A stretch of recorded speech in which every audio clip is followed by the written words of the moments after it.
Good morning, ladies and gentlemen. Good afternoon for friends in the United Arab Emirates. My name is Danny Seabright, President of the US-UAE Business Council. We're honored to have you here today for an important webinar on the unlocking the power of data, a discussion on the applications of big data in the COVID-19 era. We are expecting over 200 guests on the webinar this morning. I'm going to say a few welcome remarks, opening remarks, if that's okay, and then we'll turn it over to our first guest. We're pleased to have many Emirati partners in attendance, including representatives from Mubadala, New York University, Abu Dhabi, Damak, Injazat, and of course the UAE Embassy in Washington, D.C., and the U.S. Embassy in Abu Dhabi and U.S. Consulate in Dubai. Also pleased to have many U.S. friends, including Matthew Hine and Drew Peterson from the International Trade Administration, and representatives, again, from other parts of the U.S. government. We have a large number of members from the healthcare space, including the University of Chicago Medicine, Penn Medicine, Cedars-Sinai, New York Presbyterian, Baylor St. Luke's, and Cincinnati Children's, as well as Johnson & Johnson. We also have a number of representatives from the defense, manufacturing, food security, and financial services verticals who have all registered to attend this morning and will be on the line.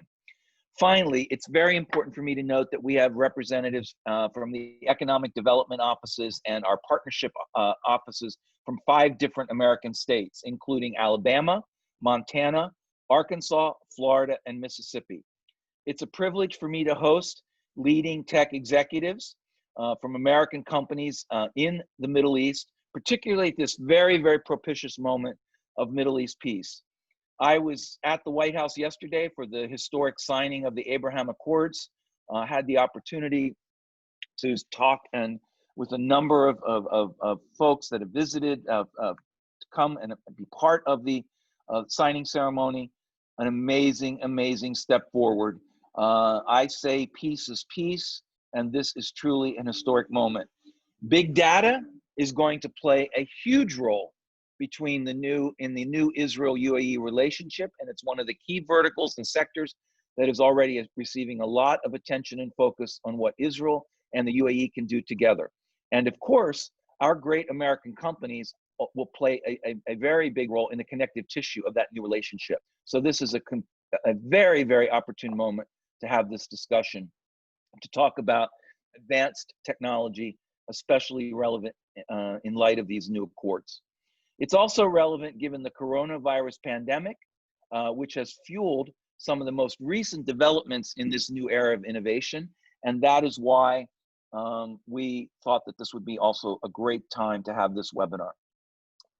I'd like to introduce Mr. Ahmad Alkhallafi, who is the new Managing Director of the UAE for HPE.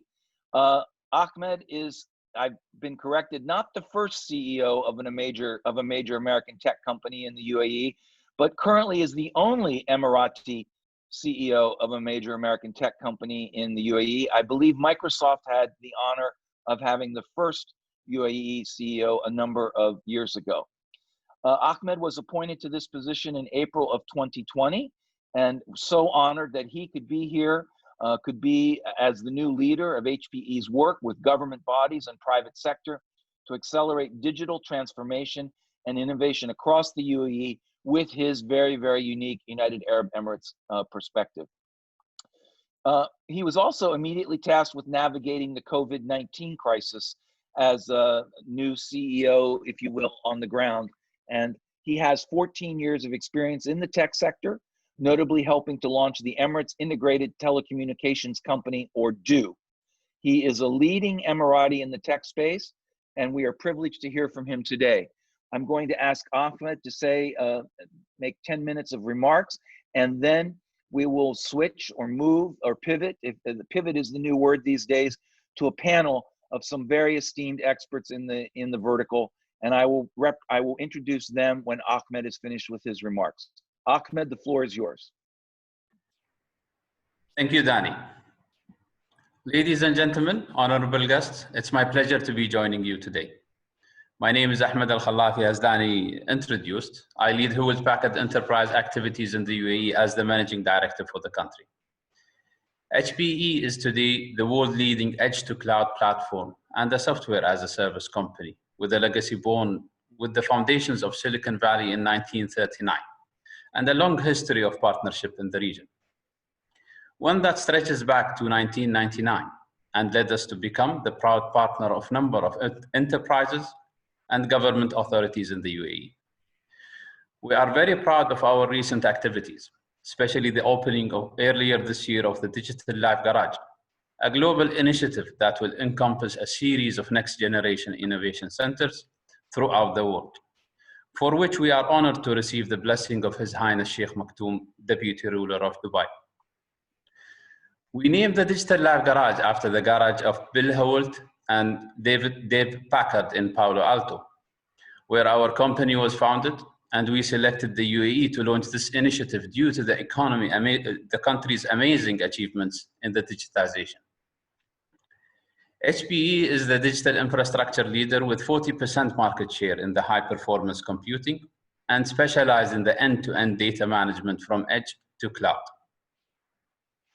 COVID-19 has triggered a global rethink in how our societies and economies function, with important implications for IT infrastructure. From a technological standpoint, the future that everyone talked about before the pandemic is now here. We expected significant advancement in digitizing our world and adopting new business models. Today, that is no longer a prediction, it's a reality. Our CEO, Antonio Neri, recently pointed out, we are nearing the end of the information era and are entering the age of insight, a new era in data, but lacking connectivity and insight. Even in the early days of the pandemic, the world had enormous amounts of data we couldn't analyze. And what we did analyze often yielded in conflicting answers, despite decades of investment in technology. There remain hundreds of dark, unconnected data pools. We cannot repeat this failure. Our challenge as a technology company is to harness the benefits of the age of insight to support a great reset, which will be propelled by more than digital technologies. The great reset is fueled by insight and designed to encourage resiliency, safety, inclusiveness, and sustainability. As a technology company, we can see transformation across 3 dimensions: data processing, data storage, and data management. The first trend we are seeing is that the COVID pandemic has accelerated a shift of data processing towards the edge. The massive growth in remote working, telemedicine, and distance learning is increasing the amount of data processed at the edge of our networks. This is against a backdrop of tsunami of data. And as the volume of data and demands on the IT function have increased in the last few years, organizations have responded by embracing complex digital transformation projects. Data will continue to increase. By 2025, IDC says worldwide data will grow 61% to 175 zettabytes. From an infrastructure point of view, this has clear implications. Micro centers or edge technology will be required beyond the traditional data centers as supply chains evolve with the nodes closer to the customer. Indeed, by 2025, Gartner estimates that 80% of the data will be generated and processed at the edge, and only 20% in the cloud. This is why edge computing will become so important in the world and in the UAE. We should consider it as the next frontier of computing technology. Secondly, on data storage, this move towards the edge is creating another important trend, aggravated by the economic uncertainty of the COVID-19 pandemic. A greater demand of agility from our customers in how they access and store their data. During this time of economic uncertainty, organizations around the world find they need to be able to scale their services more easily. IT managers are telling us they need to be able to tailor their consumption to have more control over the services that are used based on need rather than fixed capacities. This means putting in place new business models. Consumption-based business plans are so important here because they allow providers of digital infrastructure to guarantee this flexibility, to respond to shocks or even demand by only paying for what we use, consumption-based IT. HPE GreenLake offering is one example of how this can work, combining a cloud experience with an on-premise infrastructure. Consumption-based IT gives more control, more ownership over data, making it possible for IT managers to decide whether they need to store their data on-premise, in the public cloud, at the edge, or go for a hybrid model. Consumption-based IT models are also an asset of sustainability. 30% of servers in large data centers are idle or obsolete or unused, translating into at least 30 billion in wasted data center capital worldwide. So the COVID pandemic has accelerating existing trends, bringing us closer to a wide use of edge computing and a stronger need for agile consumption-based business models. But we need also to talk about data management. From now on, the global data volume will double every 2 to 3 years, and the majority of that data will be created not in clouds and traditional data centers, but at the edge, in factories, vehicles, transport routes, and cities. With the help of an estimated 30 billion intelligent sensors sold worldwide each year as of 2020, physical elements are gradually becoming the digital platforms of the 21st century. This is mostly under the control of enterprises that build and run these infrastructures, and it has enormous value. As an example, the data connected vehicles has been forecasted to have a monetary value of $750 billion by 2030. As a digital infrastructure provider, we realize that the critical bet for economies to prosper will be to find better ways to own and control and monetize that data. HPE is one of the world's foremost providers of an end-to-end data management, encompassing data generated at the edge and transfer of the data through Wi-Fi, 5G, up to the processing. This allows the data owner to monetize their own data quickly through our data monetization platform. We have a different approach to data than public cloud providers. We offer data monetization platforms and models where the value generated by the data is shared within ecosystems generating this data. As a result, we really focus on generating extra value from data federation projects. We are involved in a number of data federation platforms around the world, generating new services with real-time data analysis. One example is the automotive industry.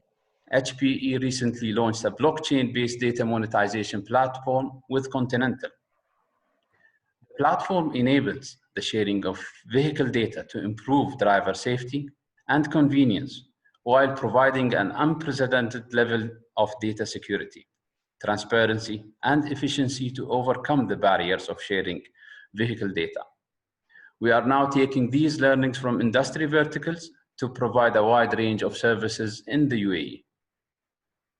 Ladies and gentlemen, we all have a responsibility to play a larger role in society and leverage technology to improve people's well-being. Despite the many challenges our world faces today, at HPE, we are excited about the potential of the age of insight. And we will continue working with the partners in the private sector, government, academia, and civil society to make the next of progress a reality. Ladies and gentlemen, thank you for your time and attention. Ahmed, thank you very, very much. That was a very wonderful overview of where HPE is and where the broader industry is at the moment. And we really appreciate and celebrate your new position, your new role with HPE in the UAE. And I, for one, look forward to the time when I can come sit with you face to face across the desk and catch up one-on-one a little bit, and not this Zoom virtual environment that we're on. So thank you, sir. We'll move on to our panel. Thank you, Our panel speakers, thank you. Have a wonderful evening in the UAE. If I could say, this is all on the record. It's being recorded. If folks have questions, attendees have questions, if you could just use the chat function, and as we get into the panel discussion, we'll make sure that I can raise the questions as part of the discussion. Ahmed, again, thank you very much. I'm going to introduce the other panelists now. I'm going to start with Microsoft, Ms. Layla Sarhan, who's head of the public sector, Microsoft UAE.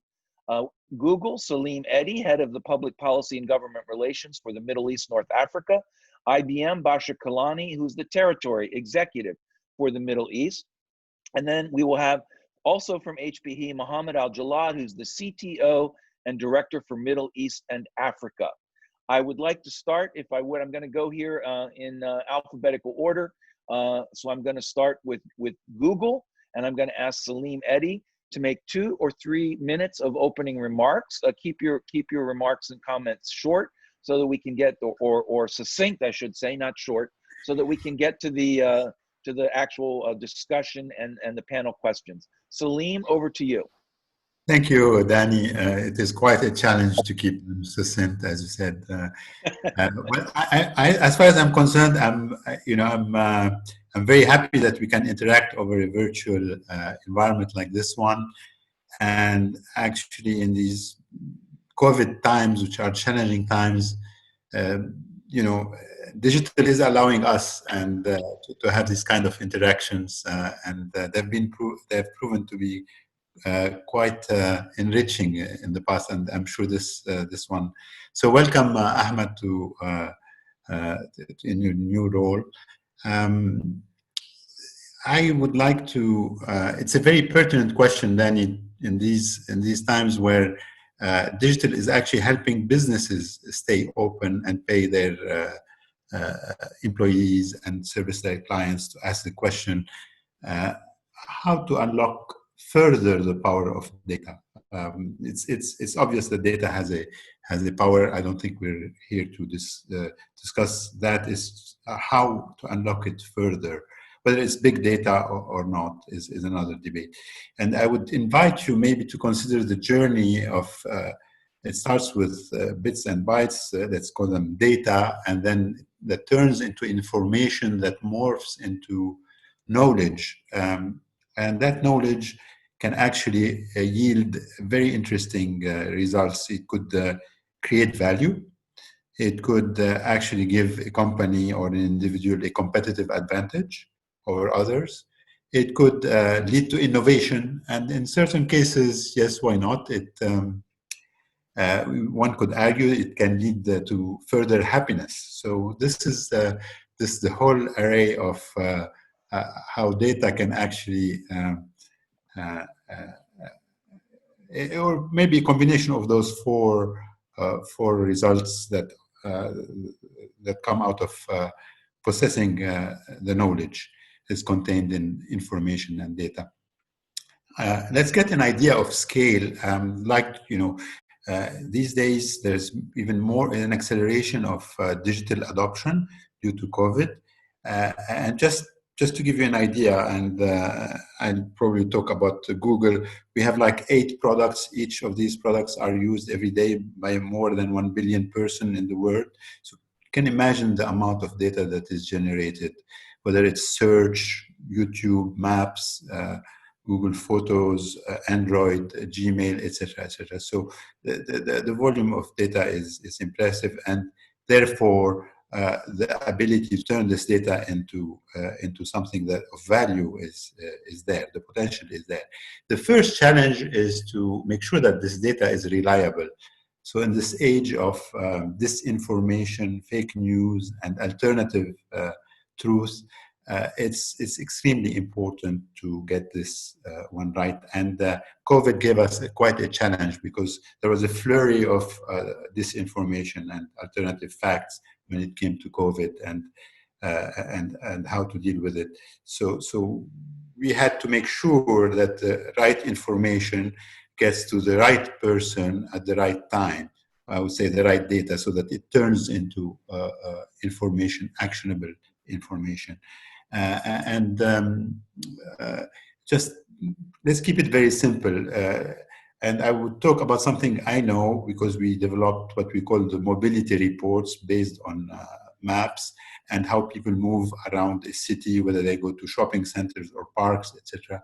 And we provided the health authorities with this, with these information, and they found this to be actionable information, provided them with knowledge that allowed them actually to take the right initiatives to save lives. Just as an example how this, but we had to make sure first and foremost that the information is, the data is correct, and there is an army of individuals and machine learning, AI working in the background just to make sure that this is right. So that's how we turn information, as an example, data into information, into knowledge. From value creation point of view, just very quickly, we estimate that the value only from search and from maps in a country like UAE is valued at around 10 billion dirham a year. There is an economic impact report to that effect, and that maps, because you know at least where the businesses are or how to get from point A to point B, can save every individual up to 35 hours per year. So it's 1 week worth of work. And yeah, so this is, so how can you unlock the power of this data further? We know that there's going to be something very important happening during and after COVID, is the economic challenges. So how can we get onto an effective economic recovery using the power of data? And that is quite possible, and we can discuss this, how the small and medium-sized enterprises that will be creating the next wave of jobs can actually benefit from the proper data. First of all, they have to get online, right? They have to exist on the map, and then get online, and then know how to actually sell online, how to prosper, how to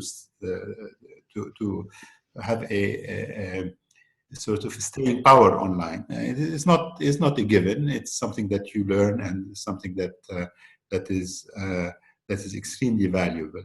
And also, you need the consumers. They're the digital citizen. You need to build the digital citizen so that they can actually take advantage of the value created by these companies. And then ultimately, those small and medium-sized enterprises will create the new jobs, the new opportunities. And then you need the employees to be digitally savvy, digitally literate, to be able to get there. So that's how you, for instance, as an example, a pain point, which is jobs in the economic recovery ahead of us. This is how data can be leveraged to create competitive advantage and value. We can talk further, but I'll stop there. Salim, that's wonderful. You've laid out some incredible challenges for the industry, in my view.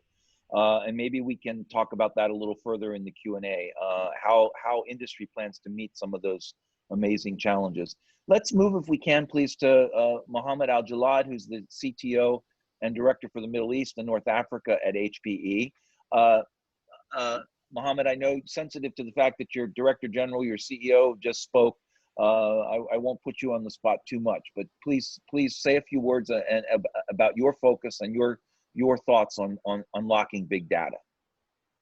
Sure, delighted to be part of this panel, and thank you for the invite.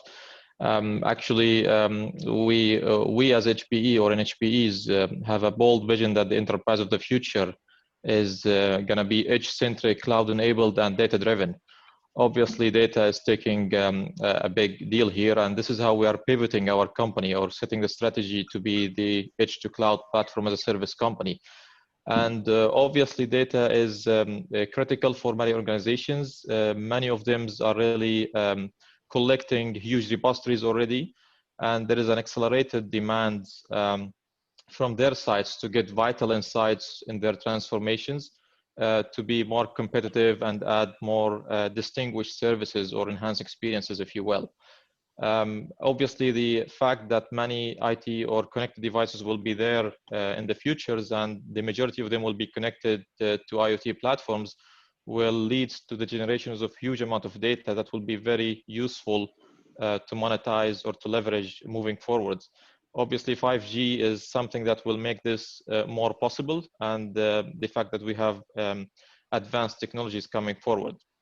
So organizations who will be able really to transform this data, make it tangible, and apply advanced analytics and sophisticated AIs will be in a position really to decisively solve some of their biggest challenges. Will be able to release or leverage many use cases and applications, and will set themselves apart from others, and will gain competitive edge. Having said that, the ones who go there really first, adopt it first, will be in a better position and will be really winning in this case and will be rewarded. Now, on the economical side of that, I probably don't have to re-stress that. It's obvious that data is very important, but we can see the market opportunity. We can see the estimation from the analysts in the big data space. They're expecting it to be in the range of 157 billions by 2026. The AI is expected to add at least $16 trillion to the GDP by 2030. In the UAE, if we looked at the recent figures that were declared or published, we noticed that digital economy contributed to the GDP by 4.3%, and AI itself is expected really to contribute by 14%, or let's say 96 to $100 billion in 2030. So the applications are ubiquitous, the opportunity is really massive, and we will be hopefully discussing this during today's call. I'm very happy to be part of this panel to discuss this trendy topic, but I'll pause it here in respect to the time. Thank you, Danny. Thank you, Mohammed. Thank you very, very much. All good puts for sure.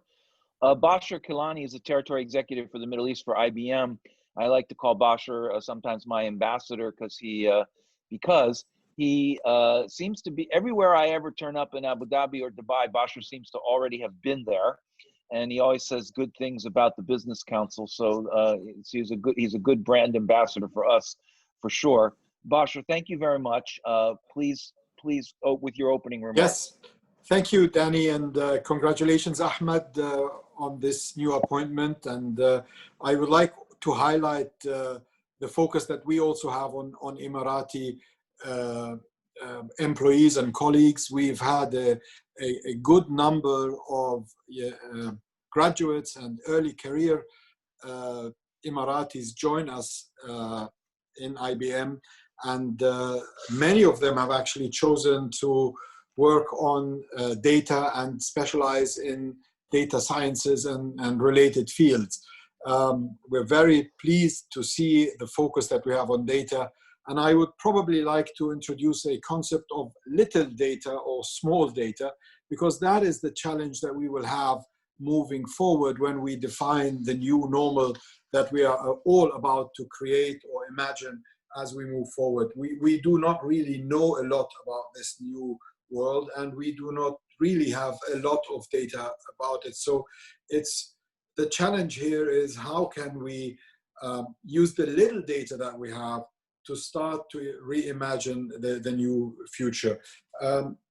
As we went into the lockdown, a lot of focus has been on supporting mission-critical operations in different sectors in the UAE, whether it's banking, government, airlines, and particularly healthcare, to make sure they have business continuity, a smooth transition, but most importantly, relevant and accurate data in order to support the decision-making process. We also had a big focus on remote learning and providing content for remote learning through our learning platform called Digital Nation. And a lot of the content that was provided to students and professionals was around data and data scientists. We had a wonderful partnership with the Ministry of Education in the UAE across the country, with a lot of curriculum focusing on data and analytics. A lot of focus also in our partnership with Area 2071, with Dubai Future Foundation, making the platform available, but also to universities, schools, and corporate clients that have really been interested in re-educating or transforming their workforce and giving them the skills that they will need in the new normal. And of course, a lot of it is about data and analytics, and how to actually use AI and ingest it into the business processes and the way we prepare for the new world. A lot of the activities that we've been having in the last few months were really around AI labs and cloud factories that help people use the little data that they have to start to develop algorithms and processes that will help them reimagine and transform into the new normal. Really a transformation from what we call online e-commerce to complete contact-free economy, imagining the new world to actually making it work. And a lot of work went into that, and wherever you look, it's about two important things: data and a transformed workforce, or the skills that go with that data. So I think with that, I leave it here, and maybe we'll take some questions during the panel. Back to you, Danny. Thank you very much, Basha, for sure. Leila, Microsoft has been an institution also in the UAE from the very, very beginning, and we could not be more grateful for you being here today with us. Please offer us your observations, and then we'll move to the Q&A. Thank you, Danny, and good morning, good afternoon, everyone. Thank you for having me in this distinguished panel.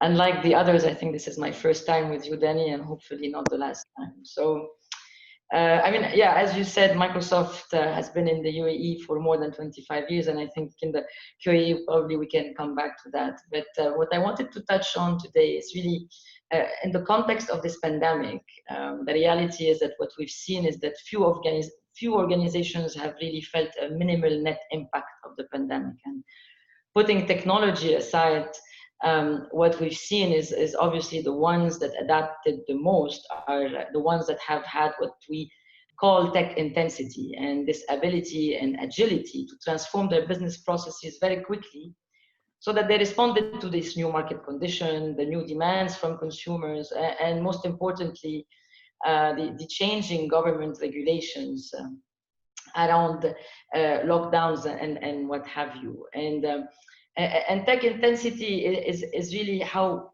organizations build over the years the right technical capabilities, but also have made choices in terms of their technology partners so that they are able to use those capabilities best. Now, again, in the pandemic context, what we see is that organizations and countries are going through three phases. Responding, which is really responding to the immediate effect, the immediate impacts through the office closures, cost cutting, job losses, and the like. And this is where we saw the remote work applications explode, distance learning, telehealth, the transformation on e-commerce that Selim has mentioned. And then comes the recovery, which is already underway in many places. And I'll come on why data is very important in that phase as well, because what we will see is that the recovery will come more as a dial rather than a switch. So we will see a lot of movements back and forth of this dial. And finally, organizations and countries will need to reimagine themselves. And a lot of the innovations that were born of the necessity during the first two phases will emerge, and we will see things like remote control of manufacturing processes, things like AI bots that are helping in primary care, more effective distance learning technologies. And data will play a very big role in each of the phases. I mean, just if we think of the acceleration of some of the machine learning processes with the latest COVID-19 data sets for government and healthcare authorities, to be able to make quick decisions, very quick decisions, so that they are able to protect their citizens, or the use of the Microsoft Healthcare bot that offer patients a personalized access to health-related information, something that until today benefited more than 31 million people across the globe, and the UAE is one of those countries. I think organization will succeed when they will understand how to harness the important amount of the digital footprint that people, machines, and things are creating, so that it feeds into a digital feedback loop that will help augment, improve, and really create new processes and new opportunities for organizations and governments alike. And I'm looking forward to discussing some of the issues around how do we create a data-driven culture. What does it take for countries to understand the need for open data and the data sharing among the different entities, and of course many other aspects. Thank you, Leila, thank you very, very much. We'll move to the Q&A now. I want to ask all of you, as I ask these questions in the Q&A, to think about framing your answers with the following presidium or stage behind it. The Emiratis have an intense goal and objective of becoming the most connected country in the world in the next 10 years. We're already 2 or 3 years down the road in that process, and along the lines of that, there, number one, is intense competition from other countries in helping the Emiratis achieve that goal. China comes to mind immediately, and also there are issues. I say issues. I say this in a constructive way. There are matters of intellectual property protection, property rights, data protection, all of these things, which we're all working with the UAE to make progress in the reform of how they implement and promulgate and introduce new policies and laws in these areas and in these sectors. This U.S. has a process underway with the U.S. Embassy and the U.S. Consulate. Ambassador Ricolta has a strategic alignment dialogue that he's working on. And IP protection and some of these aspects are key parts of that. So as I ask some of these questions, please try to think about suggestions and opportunities of how we could work even more constructively with the UAE in helping them reform their policies and laws, and also keep American companies even more competitive in this global marketplace where we are seeing increasing competition from countries like China. So Bashar, over to you on the first question. What do you see as the key advantages that the UAE offers companies like yours in deploying these new state-of-the-art sophisticated solutions? And what could be done to improve your ability to offer even more? Thank you, Danny. And as you said, it's all about the data that we have and what to do with it. And the UAE has really been leading in terms of, first of all, creating the structures and the frameworks on data and how to use it.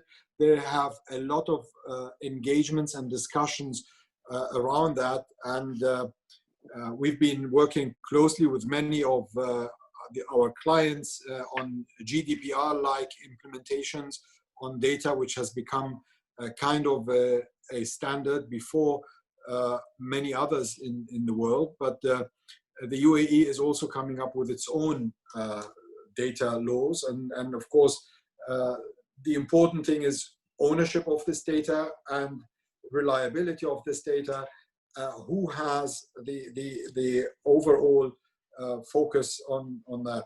The other important things that we are working with the UAE on, and I here mention Smart Dubai, I'm part of the AI Ethics Council, which actually looks at how to use AI in a way that is explainable, is reliable, and can actually remove any biases out of these kind of data sets that we have. And we're working together on a number of different, let me call it initiatives, learning from what has been kind of developed around the world, whether it's in Europe, in US, or other parts of the world, and starting to see how we can use these kind of guidelines here to use AI in a way that is free of bias, explainable, and reliable. So there's a lot of focus on that. The last part of this is always the people and the skills that they build around that.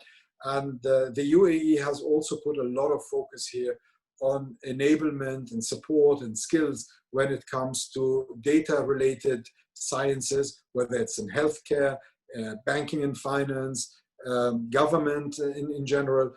And you will see probably the UAE as one of the most advanced countries that has, let me call it, regulations that are quite advanced, but also skills that are deep in that level. One final point where I think the UAE has an advantage when we talk about data. We have 200 nationalities living in the UAE, so the data that we have is very diverse. And the quality of that data for AI algorithms is very high. And that's quite an advantage. And at one point we were discussing that data is the oil of the future, and probably the UAE, because of its diverse population and the different data sets and data points that we have here, we have probably one of the best quality data sets in the world that can be used to create economic advantage, and of course also drive business around data and analytics. Asher, Yep. Thank you. Your point about, I can just summarize it as amortization and helping bring along the local Emirati science and tech education process is a really critical one. New partnerships are being signed every day, including in light of the new Abraham Accord between the Weizmann Institute and Sheikh Mohammed's AI University in Abu Dhabi. These are very, very important opportunities for your companies to get involved. Any thoughts, again, as we go along, not on the webinar today, but in the future, about how more American companies can get involved and help in this regard would be most appreciated. Layla Sahan, Layla Sahan from Microsoft. A few thoughts from you, please, on how the pandemic is shaping the future of big data. A few more specifics. How the pandemic led to the new applications of big data, and what changes from your perspective has it really accelerated, and what are we going to see more of? What do we need to stay on top of? Please. Yeah. So I think, data and analytics technologies are being used in different ways in the context of this pandemic.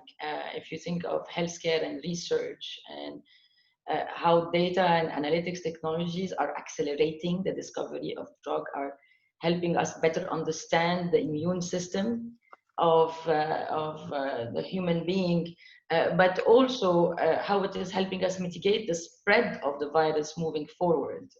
And I think what we will see is a lot of the applications that are coming today are really going to also help us in getting ready for even more ready for the next pandemic.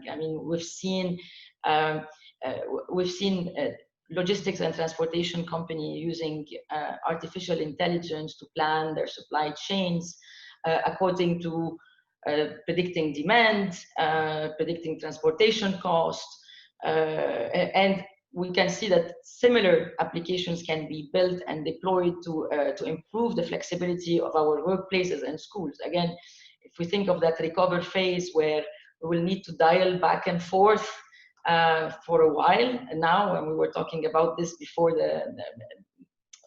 a while before, I think there is definitely the need of using those data and analytics technologies to better inform us and maybe go into more proactive data tracking at a much more granular level. And instead of locking down an entire country, you could actually be able, with the use of data, to think of specific neighborhoods or communities or specific businesses for that. So this is really in response to the pandemic. Obviously, what we've seen, and our CEO said, what we've seen in the past 2 months is equivalent to 2 years of digital transformation across the world. That's never going back, and that's here to stay. A lot of the innovations that were created in those 2 months are here to stay, to improve. And again, AI, when it was kind of, many organizations were thinking of AI as maybe let's do a pilot, or let's try to find an application for AI. We are going to see AI actually infused in everything that we do. Leila, thank you. You said 2 years of innovation in the space of 2 months globally for a company like Microsoft and others. Would you say that's the same in the UAE, or was it even more innovation in the last 2 months in the UAE, given the tectonic shift that's occurred in the UAE in the last couple of months in this regard, in this vertical? I mean, I want to take a very simple example that touched every one of us who lives in the UAE, is that famous Sunday morning when more than 600,000 students went online to study. That work happened in a couple of weeks.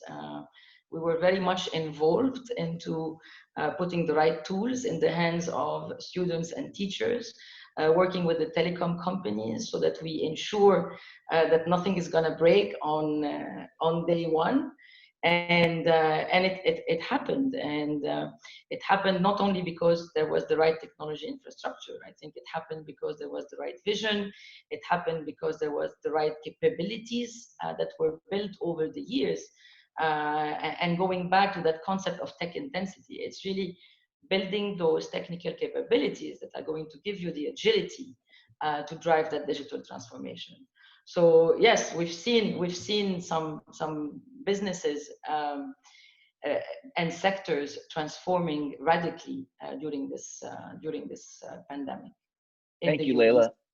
Thank you, Leila. I teach a course at a college here in the United States, and how I wish we could have some of that innovation come even faster in the United States that's happening so quickly in the UAE today. We'll talk to the Microsoft folks over there. Okay. Salim, I'm going to jump to you real quick because we haven't really talked a whole lot about the cloud. And from Google's perspective, how might companies maximize the benefits of the cloud and the risks involved? I know the whole issue of data protection, data localization. Could you say a few more words from Google's perspective on all of these topics? Sure, Danny. So just when a comment on one of your questions earlier on. So the UAE is a very connected country, by the way. I mean, it's they have one of the largest usage of mobiles per capita in the world. I think they are number 2 in the world, and if not number 1.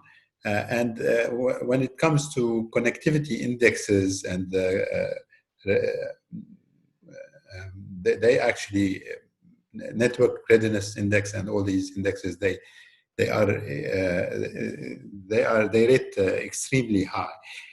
I think the question about cloud definitely is here and will offer amazing benefits, because a lot of these technologies that we're using today and that are allowing businesses to stay open or schools to stay open are based on the cloud technology, and it allows incredible cooperation and collaboration.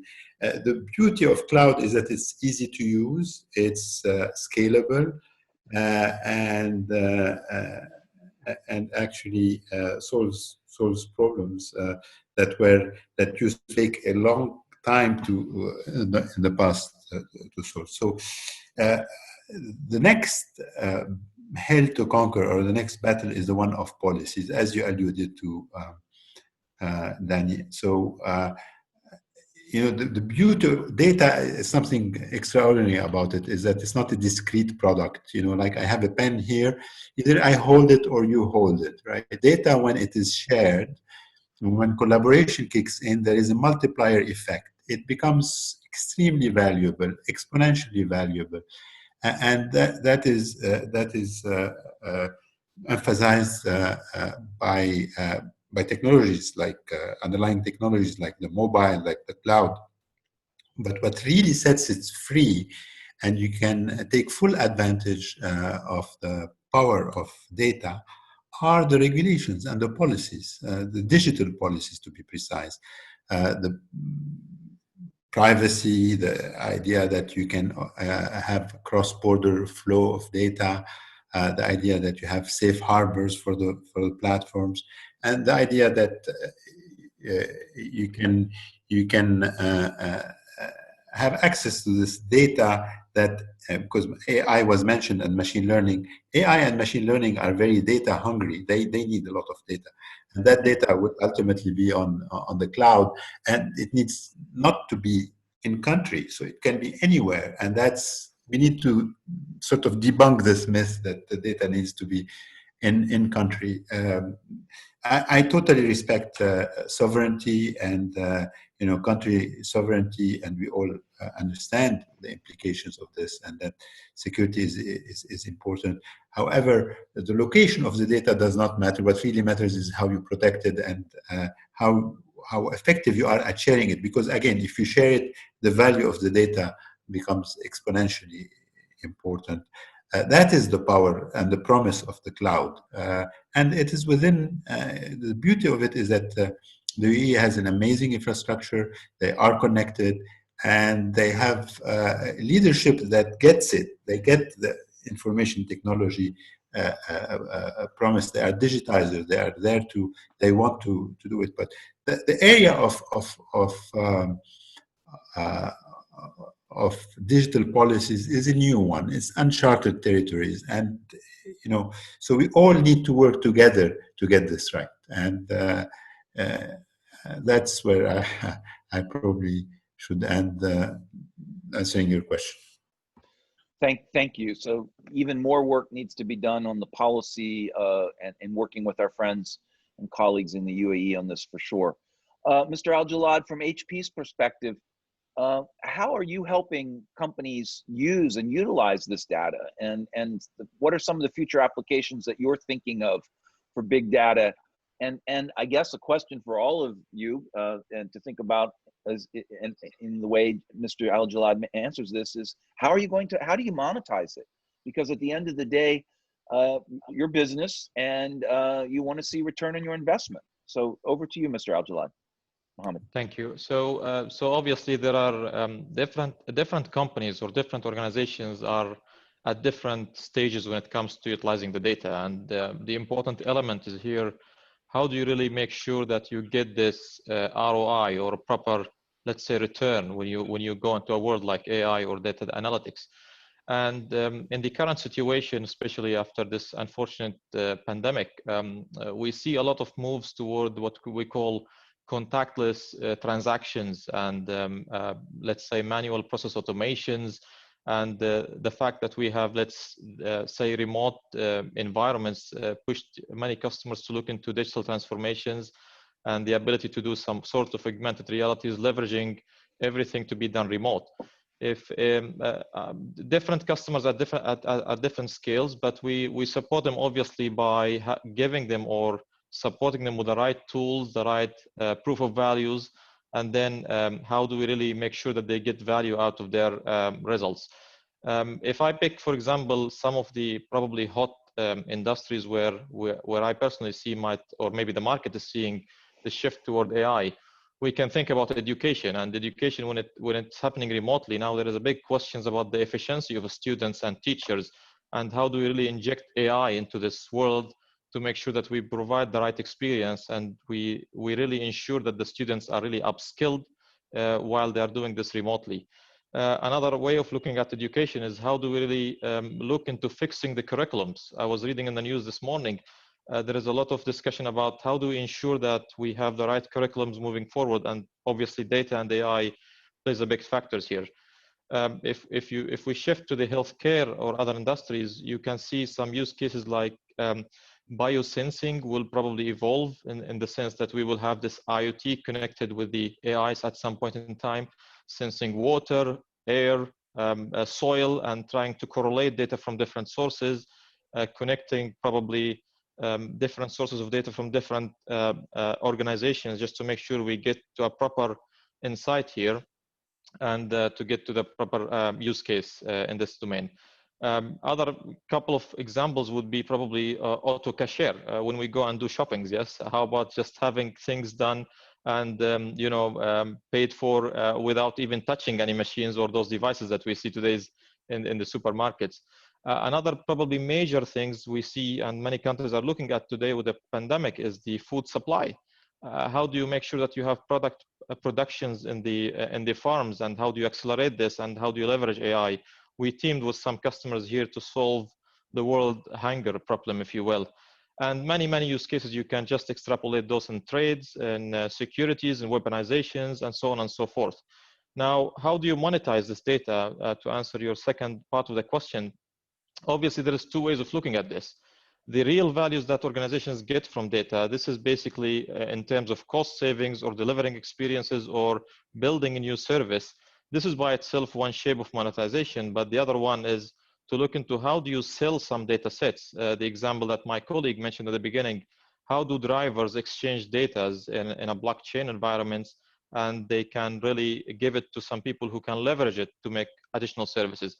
This is like exchanging data sets and using it for a proper monetization practice. So it's two ways, either the benefits you get from that and the savings and the marketing or the advantage, or else you just exchange this data. And I see this in the UAE happening a lot, and the country thought about it. And the beauty about this country, as one of the distinguished guests mentioned here, we have many nationalities, and the country did a lot of big exercise into exploring what others did. And they didn't start from scratch, but they really started from where they stopped. And this is really a very big advantage. Thank you so much. I'm sensitive to the time here. We have 2 minutes left. This has been a fascinating discussion. A lot of good points that I think all of us know in some way or another, but bringing you, the experts, together to discuss them is incredibly beneficial and valuable to all of us. I want to thank you, the panelists and all attendees, and we look forward to working with each of you to advance better understanding in this vertical and sector in the future for sure. I think I just would like to say in closing that we are going to host another webinar this afternoon with His Excellency Ambassador Omar Garbash at 12:30 in the US and 8:30 UAE time, who's going to talk to some of the things that you just spoke about with regard to culture and public diplomacy. So I encourage anyone that hasn't registered for that event to please do so. And we have another session next week on September 22nd, talking about the reopening of the UAE hospitality sector with the leadership of Jumeirah, Damac, Rosewood, Marriott, and Viceroy. And I really hope that folks can log into this. I think it's going to be a very revealing webinar on what the UAE is doing to reopen its hospitality sector. With that, ladies and gentlemen, I want to thank you so very much for today, for joining us. Please, a warm round of virtual applause to our panelists, and a warm round of congratulations to the new Managing Director of HPE for his new role. Thank you so much.